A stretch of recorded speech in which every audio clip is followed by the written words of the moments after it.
오늘 집콕이라는 말, 방콕이라는 말, 집에 콕 들어앉아 있다, 방에 콕 들어앉아 있다 하는 그런 말이지요.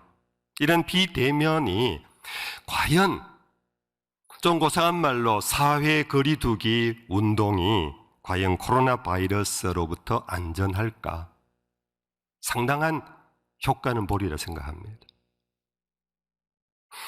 그런데 문제는 코로나 바이러스 후 후유증에 대한 생각도 우리는 해야 됩니다.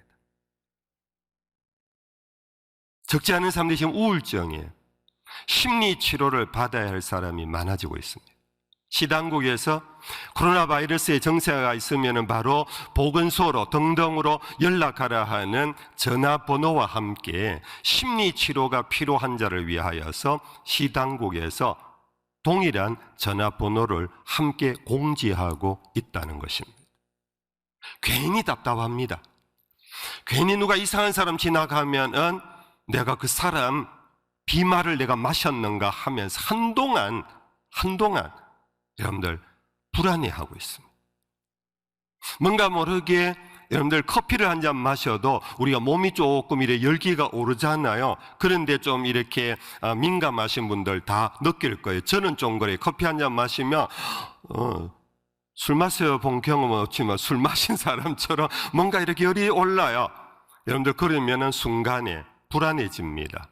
나 이거 하고는 체온계를 가지고는 집에서 열을 재는 정말 비정상의 풍경이 오늘 우리들을 지배하고 있습니다. 이른바 재난 경험 후 스트레스, 외상 후 스트레스라는 것들이 여러분들 코로나 못지않은 사회적 병리 현상으로 보여집니다.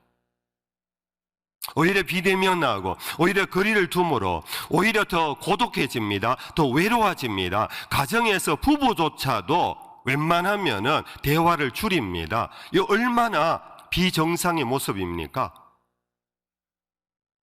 여러분들, 제가 목회자로서 느끼는 것은요, 이 재난 경험 후 스트레스, 외상 후 스트레스, 심리적 스트레스 장애는요, 계산할 수 없는 엄청난 손실이 있는 가운데 특별히 하나가 우리 성도들의 영적 침체예요.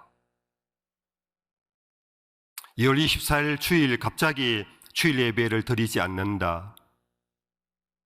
그 다음 주간 적지 않은 분들이 직간접적으로 연락이 옵니다. 목사님 주일 예배를 안 드리니까 너무 쓸쓸해요. 너무 눈물이 나요.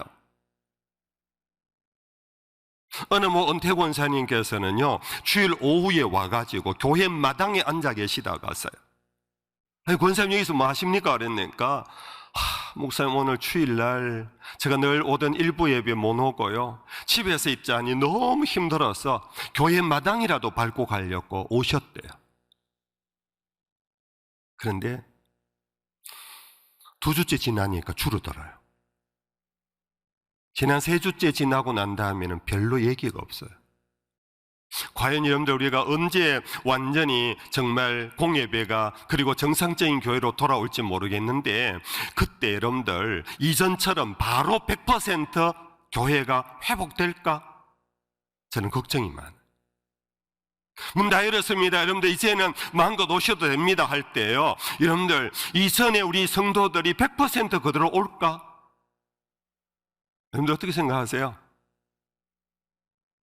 오늘 우리 본목에는 정말 믿음 좋은 교회, 은혜스러운 교회라서 100% 바로 올지 모르지만 우리 목사님들 모이면요, 염려가 그 염려예요.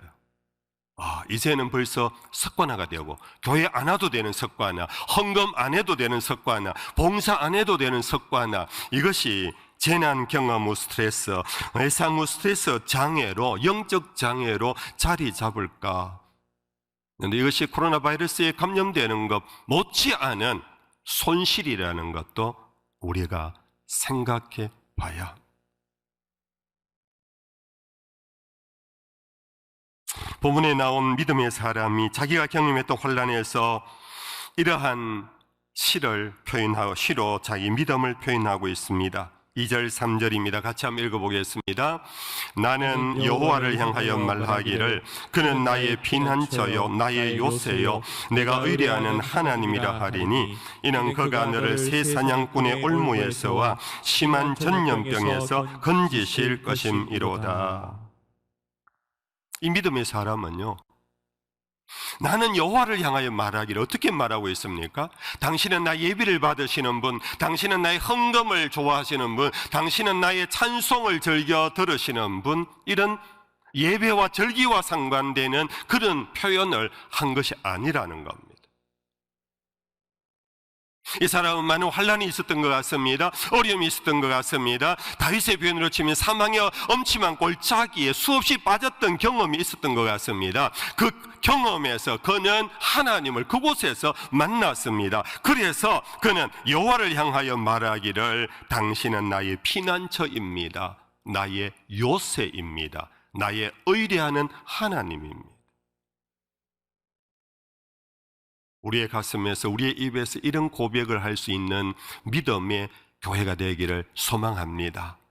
하나님 누구시냐 그러면 우리 예배 좋아하시는 분, 우리 찬양 부르면 너무너무 기뻐하시는 분, 그 정도로 머물지 맙시다.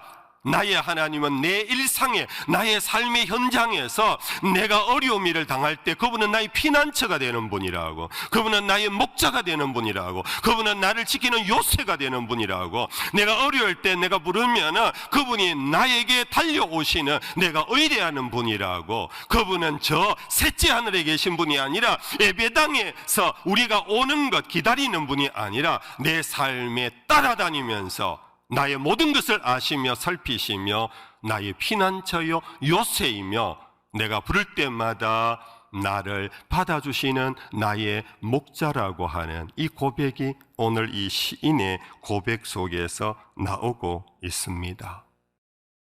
환난을 당했을 때 넘어질지 넘어설지, 환난을 당했을 때 장애물을 만났을 때 넘어질지 넘어설지, 그것은 평소 자기 인생길에서 피난처와 요새를 믿고 바라보며 살았느냐에 달려 있게 될 것입니다. 우리의 일상에서 나에겐 피난처가 있다, 나의 요새가 있다, 나의 목자가 있다라는 것을 항상 보고 마음에 담고 살아가는 사람은 허들 그 장애물을 넘어설 자가 될 겁니다. 평소에 그것이 보이지 않는 사람, 그것을 마음에 두지 않는 사람은 장애만 걸리면은 넘어설 자가 되지 못하고 넘어지는 자가 되어버려요. 여러분들, 예를 들어서 죄송합니다. 우리 건물마다 비상구를 알리는 저 램프가 다 있어요. 예를 들어서 우리 예배당에도 저 뒤에 보면 비상구의 램프가 다 있거든요. 평소에요, 비상구 램프를 안 본 사람은 만일의 경우 응급 상황, 위기 상황이 닥쳤다, 그러면 여러분들 죽어요. 그렇잖아요. 길을 못 찾아요. 우왕좌왕하면서 오히려 막 그냥 얽히고 설켜 넘어져가지고 그냥 사람에게 밟혀서 죽을 수가 있어요.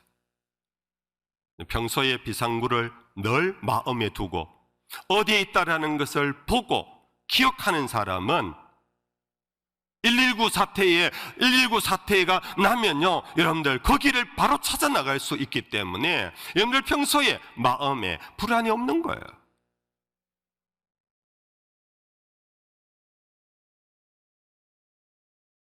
그 비상구가 뭔가?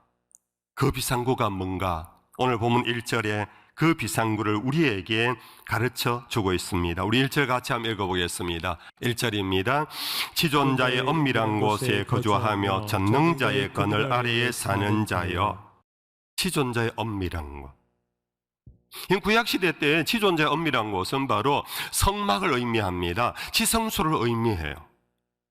쉽게 말해 오늘날 치면 하나님의 집을 의미해요. 하나님의 집에 거주하는 자, 하나님의 집에 사는 자, 여러분들, 우리는 분명히 예배를 마치고 각 가정으로 갑니다. 일터로 갑니다. 그러나 여러분들 항상 이 예배당이 마음에 새겨져 있는 사람이 돼야 돼요. 이 비상구예요, 비상구. 여러분들, 힘들고 지칠 때마다 이 비상구를 찾아와서 여러분들 부르짖고 주를 향하여 손을 드는 이 비상구가 항상 있는 사람은 이전에 올라오게 돼요. 그리고 이전에 올라오지 않아도 마음에 이미 비상구를 갖고 어디서든지 하늘을 향하여 손을 들고 기도할 수 있게 돼요. 그러나 평소 여러분들 삶 속의 비상구를 마음에 담지 않고 어딘지도 모르고 살아가는 사람은 세상 가운데 환난을 당하며 우왕좌왕해요. 다 예수 믿는 것 같지만은 환난을 당할 때요, 부르짖는 게 그리 쉬운 게 아니에요. 환난을 당하면 그저 순간에 사람 찾아다녀, 이 문제 해결해 줄 자를 막 찾아다녀요.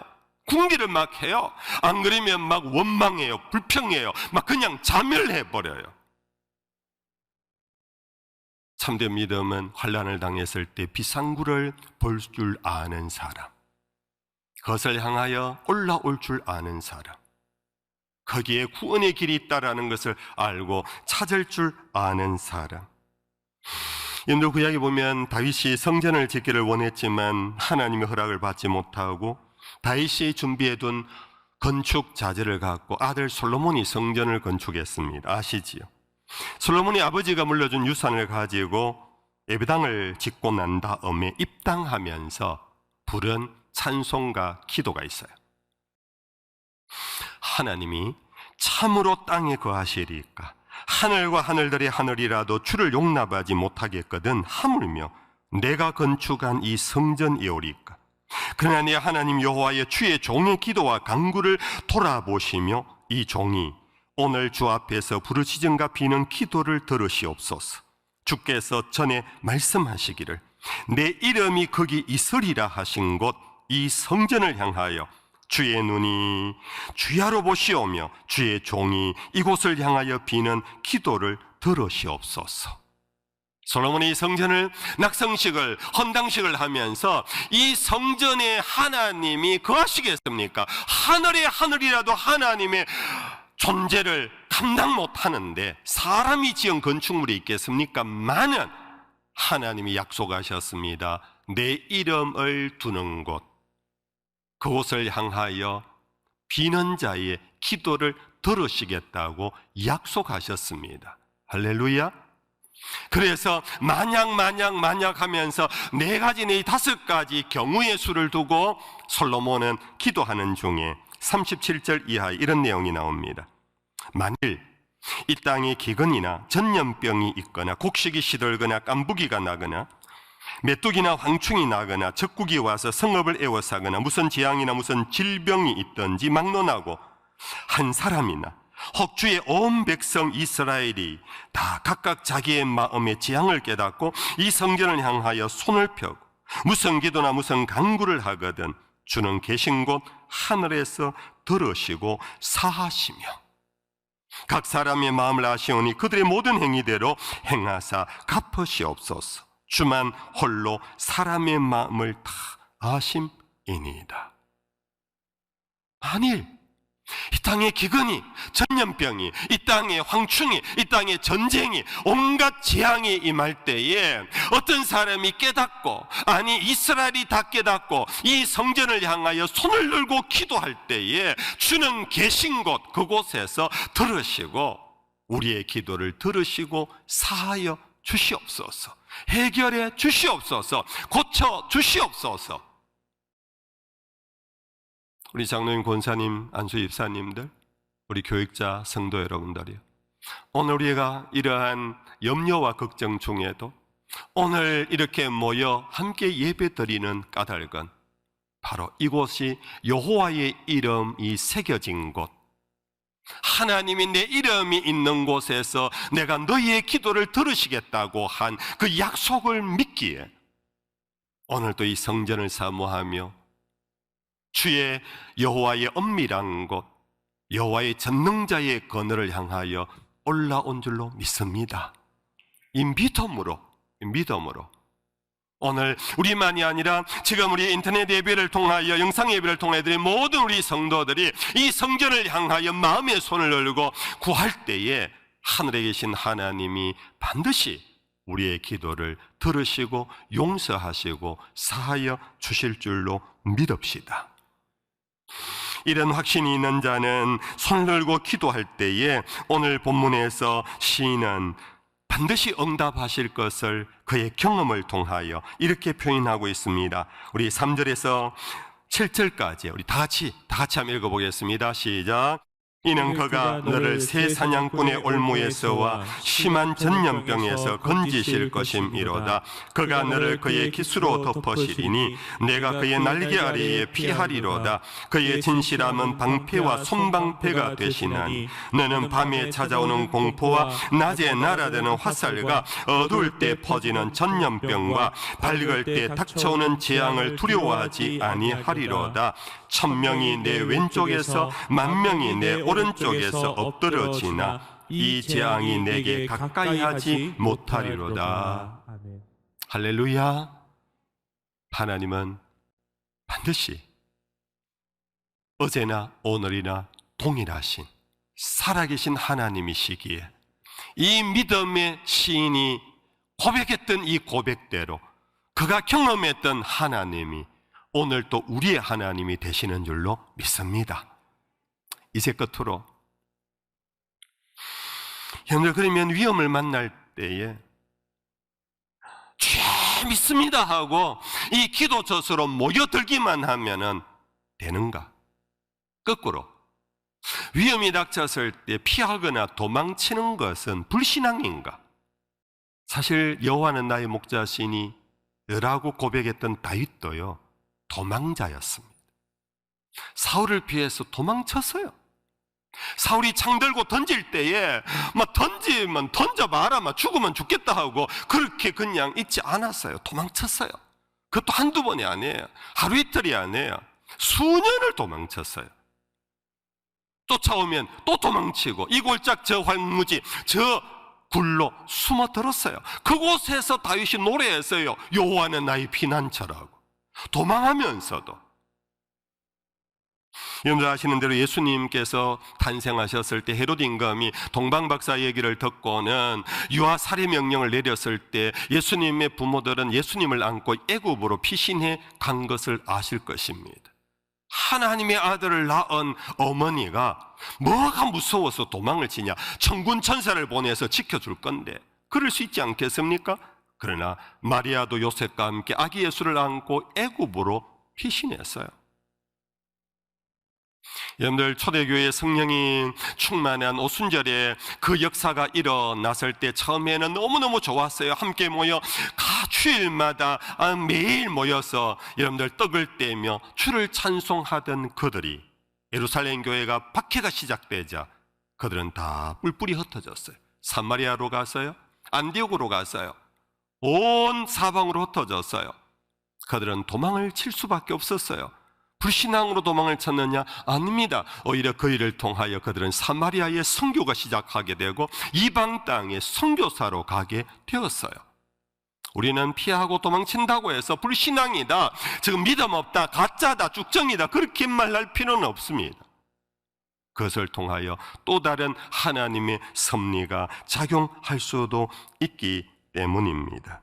예수님께서 제자들을 세상으로 보내시면서 말씀했습니다. 내가 너희를 보냄이 양을 이리 가운데로 보낸 것 같다. 그러므로 너희는 뱀같이 지혜롭고 비둘기같이 순결하라고 하면서 너희는 사람을 삼가라, 사람을 조심하라. 믿음으로 모든 사람 만나라 이렇게 말하지 아니하고 사람을 조심하라, 세상을 조심하라. 예수님께서 제자들에게 그렇게 말씀하셨어요. 그래서 우리 교회가 지난 3주 동안 조심한 거예요. 우리 교회가 3주 동안 우리 장로님들 지혜를 모았어요. 뱀 같은 지혜를 모았어요. 아무래도 지금은 공예배를 멈춰야 된다 하고 멈춘 거예요. 제가 대기총 회장 아닙니까? 우리 대구 시내 리더그룹의 목사님들끼리 모여갖고 의논을 했어요. 머리를 맞댔어요. 초유의 일이에요. 일제시대 때도 예배를 멈추지 않았고 6.25 사변 피난길에서도 주일 예배를 드렸던 한국교회인데, 그러나 목사님들이 모여서 뱀 같은 지혜를 함께 모았어요. 당분간 우리는 우리들만의 교회가 아니다. 이 대구시와 우리 한국을 위하여 우리는 저 신천지와 다르다는 것을 보여주자. 우리는 공적 사회의 공의를 위하여서, 선을 위하여서 우리가 양보하자. 이렇게 해서 지난 3주 동안 대구교회가 예배를 멈추는 그런 과정이었습니다. 필요합니다. 그러나 우리는 한 가지, 이럴 때 한 가지 생각을 해봐야 합니다. 과연 이게 신앙 안에서 뱀 같은 지혜의 행위인지, 아니면 불안과 두려움 속에 도망을 치는 건지, 이걸 이제 잘 분간해야 돼.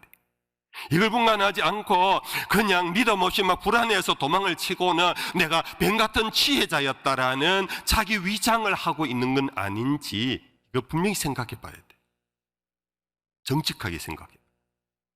그럼 어떻게 할 수 있는가? 오늘 시편 제91편 마지막 부분에 가면 14절에서 16절, 나름 이 물음에 대한 답이라고 할 수 있는 말씀이 있어요. 우리 같이 한번 읽어볼까요? 14절에서 16절까지 시작. 하나님이 이르시되 그가 나를 사랑한 적 내가 그를 건지리라. 그가 내 이름을 난 적 내가 그를 높이리라. 그가 내게 간구하리니 내가 그에게 응답하리라. 그들이 환난 당할 때에 내가 그와 함께하여 그를 건지고 영화롭게 하리라. 내가 그를 장수하게 함으로 그를 만족하게 하며 나의 구원을 그에게 보이리라 하시도다. 하나님이 이르시되 그가 나를 사랑한 적. 중요한 건 이겁니다. 도망을 쳐도 하나님이 보실 때 나를 여전히 사랑하는 사람이 있고, 도망을 칠 때 그 속에 불안만 가득하지 하나님을 잊어버린 사람이 있다. 여러분들, 우리는 같은 행동이라도 그 속에 그 행동의 동인이 뭐냐, 이게 굉장히 중요해요. 우리는 주를 사랑함으로, 주님의 말씀을 믿고 사랑함으로 이때는 피할 길이다 하고 그 속에 주를 계속 의지하는 사람이 있는가 하면은, 도망을 치는 중에 여러분들 불안에 짓밟히는 사람, 염려와 걱정에 짓밟히는 사람, 하나님을 도무지 그 속에 찾아볼 수 없는 사람, 그냥 사속적인 방법과 행동을 취하는 그런 모습, 나는 어떤 모습인가 생각해 보셔야 돼요. 그러면 도망치면서 그가 하나님을 사랑하는지 안 하는지 어떻게 아는가? 오늘 이 본문에 자연스럽게 연결돼요. 그가 내 이름을 안 적. 하나님을 사랑하는 자는 하나님의 이름을 안답니다. 이름을 안다라는 것은 단순히 범어교회 목사 이름 뭐냐, 장영일이다 이렇게 아는 정도가 아닙니다. 하나님의 이름이 뭐냐, 여호와다 아는 게 아닙니다. 하나님의 이름을 안다라는 것은 부른다는 겁니다. 찾는다라는 겁니다. 그 환난 중에 도망을 치면서 다윗처럼 굴에 가서도 여호와를 사랑하고 여호와의 이름을 알고 부르는 거예요. 당신은 나의 요새입니다. 당신은 나의 피난처입니다.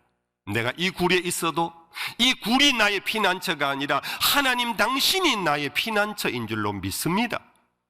그러면서 그 굴에서 나는 이제 굴에 돌아왔으니까 나는 안전하다가 아니라 굴에 돌아와서 하나님을 찾는 거예요. 거기에서 무릎을 꿇는 거예요. 거기에서 기도하는 거예요.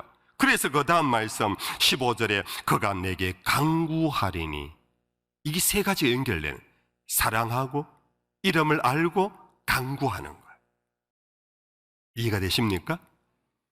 우리는 정말 이러한 코로나 바이러스 때문에 정말 온 세계가 지금 패닉 상태에 빠졌어요. 지금 미국 대통령조차도 지금 검사를 해야 할 정도로 지금 완전히 패닉 상태에 빠졌어요. 여러분들, 이럴 때 오늘 저와 여러분들, 우리가 취할 행동 방식이 무엇인가를 믿음의 눈으로, 믿음의 마음으로 판단해요. 코로나뿐만 아닙니다. 코로나를 통해서 우리의 인생에 어떠한 환난이 닥칠지 몰라요. 그 환난이 나에게 닥칠 때, 억압이 나에게 올 때, 여러분들, 그때 우리는 이미 마음에, 이미 우리의 영적 지식 속에 담아두었던 비상구, 저기가 비상구다, 여호와의 엄밀한 곳, 지존자의 그늘 아래로 가야 된다. 그것이 결국 여호와를 사랑하는 것이고, 사랑하는 자는 그를 향하여 이름을 알고 그의 이름을 부르게 되고, 그것이 결국은 간구하고 기도하는 그 기도자를 하나님은 사랑하시고 그를 지켜주시고 환난 당할 때에 그와 함께 할 것이며 그를 영화롭게 할 것이고 그를 만족하게 할 것이며 나의 구원을 그에게 보이리라. 이런 저와 여러분들, 우리 범어교회 정말 이 난국을 헤쳐가는 이 땅의 모든 그리스도인들 될 수 있기를 주의 이름으로 축복합니다.